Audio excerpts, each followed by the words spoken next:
আসসালামু আলাইকুম, আনায়াস মম কিচেন। আজকে আমি আপনাদের সাথে একটা রেসিপি শেয়ার করব, সেটা হলো তেহারি রান্না।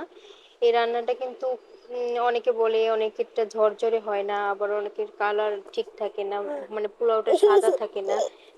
তো আজকে আমি ঘরে ঘরে যে মশলা থাকে সেই মশলায় রান্নাটা শেয়ার করব। এমনকি টক দই আমি ঘরে তৈরি করে তারপরে রান্নাটা করব। বাইরের থেকে অনেক সময় আছে টক দই ঘরে থাকে না, সেক্ষেত্রে আপনি চাইলেও এই রান্নাটা তেহারিটা ঝটপট বানিয়ে নিতে পারেন। তো এই ভিডিওটা আর কি শেয়ার করছি। আর এটা কিন্তু আমি নন স্টিকি প্যানেও রান্না করছি না। তো ভিডিওটা ভালো লাগলে অবশ্যই চ্যানেলটা সাবস্ক্রাইব করবেন আর পাশে থাকা বেল আইকনটা প্রেস করবেন। ভিডিওটা ভালো লাগলে লাইক দিবেন আর কমেন্ট করে জানাতে পারেন আপনার মতামত। তো চলুন শুরু করা যাক। আমার রান্নাটা কিন্তু খুবই ঝরঝরে হবে, দেখতেই পাচ্ছেন যে আপনারা পোলাওটা কিন্তু খুব ঝরঝরে এবং সাদা। প্রথমে আমি একটা পাত্রে 4 টেবিল চামচ গুঁড়ো দুধ দিয়ে দিলাম। এটা দিয়ে আমি টক দই বানাবো। আপনারা চাইলে বাজারে কেনা টক দইটাও ব্যবহার করতে পারেন। তো আমি আমার ঘরে যেহেতু নাই তাই আমি এটা ইউজ করতেছি। এই হালকা কুসুম গরম পানি দিয়ে দিলাম এটার মধ্যে। এটা আমি ভালো করে একটু মিক্স করে নেব। অবশ্যই পানিটা কিন্তু দুধটা একটু ঘন করে গুলাতে হবে, না হয় টক দইটা ভালো হবে না। তো এই পর্যায়ে দেখুন আমার দুধটা কিন্তু ভালোভাবে মিশানো হয়ে গেছে। এখন আমি দিয়ে দেবো লেবুর রস। ভিনেগার থাকলে আপনারা চাইলে ভিনেগারও দিতে পারেন। তো আমি লেবু যেহেতু সবার ঘরে থাকে তাই লেবুর রস দিয়ে দেখাচ্ছি। তাই আমি অল্প অল্প লেবুর রস দিব এবং মিক্স করব। যখন দেখবো আমারটা পরিমাণ মতো ঠিক হয়ে গেছে তখন আর দিব না। আমি 2টা লেবু, আসলে আমার একটু লেবুটা বেশি দেওয়া হয়ে গেছে, যার কারণে আমার দুধটা একটু ছানা কেটে যাচ্ছে। তো আপনারা অল্প দিবেন এবং মিক্স করবেন, আলতো হাতে মিক্স করবেন। এটা কিন্তু বেশি জোরেও মিক্স করবেন না। দেখবেন এক পর্যায়ে কিন্তু টক দইটা ঠিক ভালোভাবে জমে গেছে। তো এ পর্যায়ে আমার টক দইটা বানানো বানানো প্রায় শেষ। এখন আমি আগে থেকে যে মাংসটা আমি ধুয়ে রেখেছিলাম সেই মাংসটা এটার ভিতরে দিয়ে দিব। দেখুন টক দইটা কিন্তু আমার একটু ছানা কেটে গেছে, তো আপনারা একটু কম লেবুর রস দিবেন। আমি মাংসটা আগে থেকে কেটে ধুয়ে রেখেছিলাম, সেটা দিয়ে দিলাম। আমি কিন্তু মাংসটা বেশি বড় পিস করে কাটিনি, একটু ছোট পিস করেই কাটছি। যেহেতু তেহারি রান্না, তেহারি রান্নায় মাংস একটু ছোট করেই কাটে। তো যাই হোক, আপনারা চাইলে বড় করেও কাটতে পারেন। এরপরে আমি দিয়ে দেবো পেঁয়াজ বেরেস্তা। এখানে আমি হাফ কাপের মতো পেঁয়াজ বেরেস্তা করে নিয়েছিলাম, অল্প কিছুটা রেখে দিয়েছি আর বাকিটা এখানে দিয়েছি। তো এরপর দিয়ে দিলাম 3 টেবিল চামচ আদা রসুন বাটা, মানে 3 চা চামচ আর কি আদা রসুন বাটা ভরে ভরে। আদা রসুন বাটা দেওয়ার পরে এবারে আমি দিয়ে দেবো জয়ফল এবং জয়ত্রী।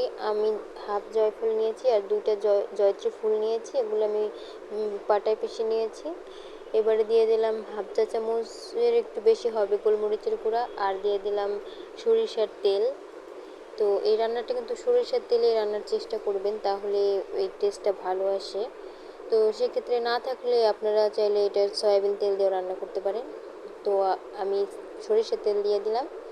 এরপর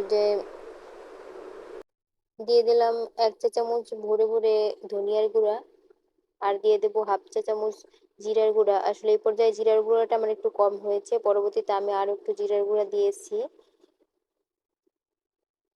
আর দিয়ে দিলাম লবণ স্বাদ মতো।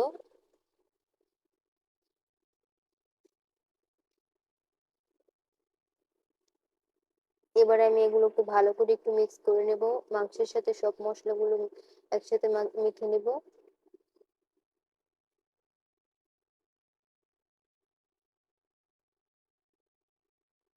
তো আমার মাখানো হয়ে গেছে। আর আমি যেই কড়াইয়ে পেঁয়াজ বেরেস্তা করেছিলাম ওই প্যানের ভিতরে আমি আর কিছুটা আলু, হলুদ এবং লবণ দিয়ে ভেজে নিচ্ছি। তো আপনারা আলুটা না দিতে চাইলে নাও দিতে পারেন। তো আমার মেয়ে ছোট, ওর জন্য আমি আলুটা দিয়েছি। তো এই আলুটা তুলে নিচ্ছি। এবারে একই তেলে, মানে প্যানে, এটা সয়াবিন তেল দিয়ে আমি ভাজছিলাম, এবারে আমি আরো কিছু সরিষা তেল দিয়ে দিলাম।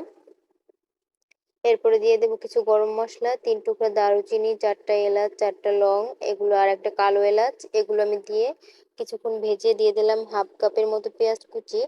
পেঁয়াজ কুচি দিয়ে একটু কিছুক্ষণ ভাজবো, হালকা একটু সফট হয়ে যাওয়া পর্যন্ত। এরপরে দিয়ে দিলাম মানে একটা তেজপাতা আমি মাঝখান থেকে ছিঁড়ে দিয়েছি। এর কিছুক্ষণ একটু ভাজার পরে আমি যে মাংসটা ম্যারিনেট করে রেখেছিলাম ওই মাংসটা দিয়ে দেব। এবার আমি কিছুক্ষণ একটু তেলের সাথে মিক্স করব।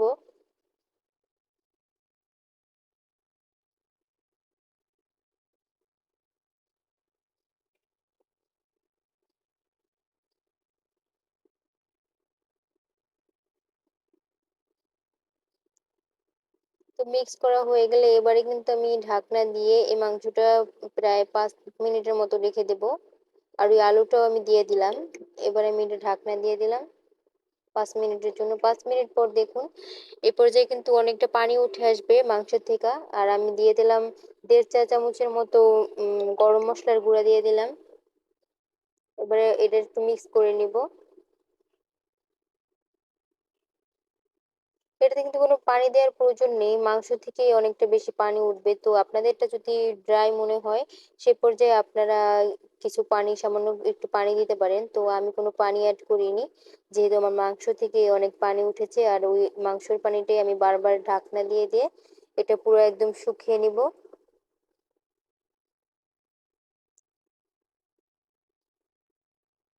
এ পর্যায়ে আবার আমি ঢাকনা দিয়ে দেব।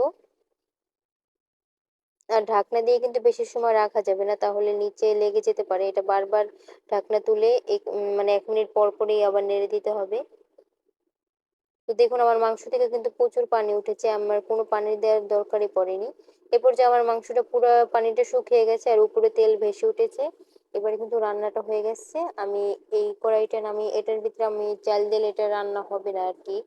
তো আমি আর একটা বড় পাতিলাতে রান্না করব, সেজন্য আমি ওই পাতিলাতে চালটা নেব। এই যে পাতিলার মধ্যে আমি কিছু সরিষা তেল দিয়ে দিলাম। আর দিয়ে দেবো 2 চা চামচ ঘি।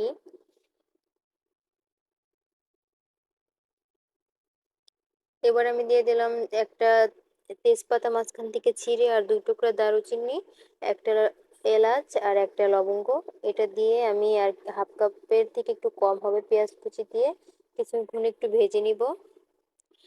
পেঁয়াজটা যখন একটু হালকা ব্রাউন কালার হয়ে যাবে সে পর্যন্ত আর কি ভেজে নিব। তারপরে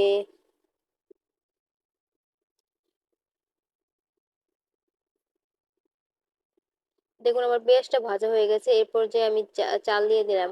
আর এই চালটা কিন্তু আমি আধা ঘন্টা আগে ধুয়ে তারপরে ভিজিয়ে রেখেছিলাম, সেই চালটা আমি তারপরে পানি ঝরিয়ে দিয়ে দিলাম। এরপর যে আমি এখন চালটা কিছুক্ষণ একটু ভেজে নিব, প্রায় তার 4 থেকে 5 মিনিটের মতো। খুব বেশিও ভাজার দরকার নেই। আমি পরিমাণ মতো লবণ দিয়ে দিলাম। লবণটা একটু বেশি পরিমাণে দিবেন যাতে করে একটু চড়া মনে হয়, পরে যখন চালটা ফুটে উঠবে তখন ঠিক মনে হবে। তো আমি লবণটা আবার একটু মিক্স করে নিচ্ছি।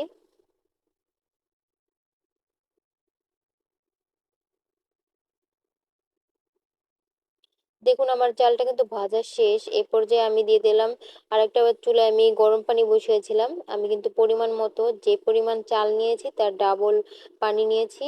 তো আপনাদের যদি চালটা নতুন হয় সে পর্যায়ে একটু কম নিবেন পানি, আর যদি চালটা পুরনো হয় তাহলে এই ডাবল নিবেন পানি। তো আমি ডাবল পানি নিয়েছি, তারপরে আমি এটা ঢেকে দিয়েছি, মানে যে ঢাকনায় যে একটা ছিদ্র থেকে ওটা বন্ধ করে দিয়েছিলাম। আর আমার পোলাওয়ের চালটা কিন্তু মানে এ পর্যায়ে হয়ে গেছে, পানিটা পুরো শুকিয়ে গেছে। এই পর্যায়ে আমি উপর দিয়ে ওই মাংসটা যে আমরা রান্না করে রেখেছিলাম ওটা দিয়ে দিলাম। ওটা দেওয়ার পরে এখন আমি দিয়ে দেবো কিছু পেঁয়াজ বেরেস্তা।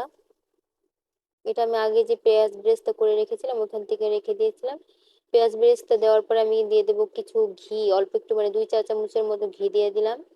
আর দিয়ে দেবো যে কেওড়া জল, কেওড়া জলের এই যে মুখটা মেপে 1 মুখ আমি কেওড়া জল দিয়ে দিলাম।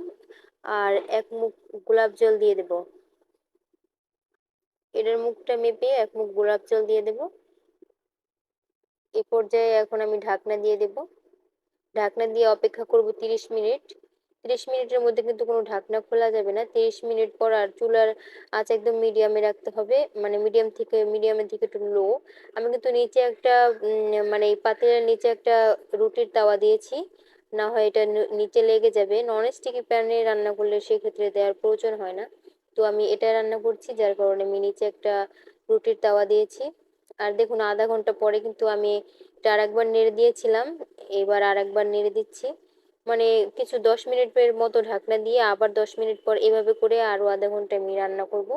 আর এক পর্যায়ে দেখুন আমার চালটা কিন্তু ভালোভাবে ফুটে গেছে এবং রান্নাটাও পুরো কমপ্লিট। এ পর্যায়ে কিন্তু বিরিয়ানির আপনি মানে তেহারির যে একটা সুন্দর একটা গন্ধ পাবেন। তো রান্নাটা কিন্তু আমার পুরো কমপ্লিট, দেখুন আমার চালটাও কিন্তু খুব ঝরঝরে হয়েছে, একটার সাথে একটা লেগে যায়নি। আর খেতেও খুব মজার হয়েছে। তো আশা করি ভিডিওটা ভালো লাগছে, ভিডিওটা ভালো লাগলে অবশ্যই চ্যানেলটা সাবস্ক্রাইব করবেন।